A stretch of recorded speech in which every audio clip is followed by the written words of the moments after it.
વિધાનસભાના અધ્યક્ષ શંકરભાઈ ચૌધરીના વરદ હસ્તે થરાદ તાલુકાના વિવિધ ગ્રામીણ વિસ્તારોમાં 1.25 કરોડથી વધુના વિકાસ કામોની ભેટ મળી છે।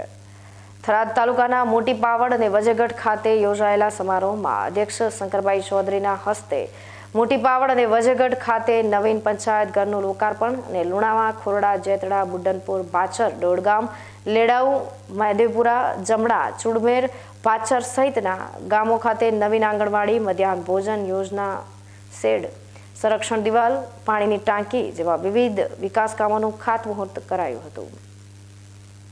વિધાનસભાના અધ્યક્ષ શંકરભાઈ ચૌધરીએ આ વિસ્તારના વિકાસ માટે ખુલ્લા હાથે નાણાંની સહાય કરવા બદલ રાજ્ય સરકારનો આભાર વ્યક્ત કરતા જણાવ્યું હતું કે પ્રજાલક્ષી કામોને અગ્રતા આપવા સરકાર કટિબદ્ધ છે।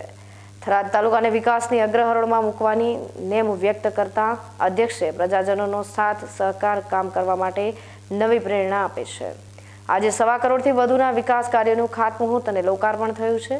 આગામી સમયમાં થરાદ વિધાનસભા મત વિસ્તારમાં 16 કરોડથી વધુના વિકાસ કામો થવાના છે। આ વિસ્તારની દીકરીઓ અભ્યાસમાં પાછળ ન રહી જાય તે માટે થરાદ વિધાનસભા મત વિસ્તારમાં એક સાથે 5 નવી સરકારી શાળાઓની મંજૂરી આપવામાં આવે છે, જે આ વિસ્તારની દીકરીઓના ભાવિ ઘડતર માટેનું પગથિયું બની રહેશે।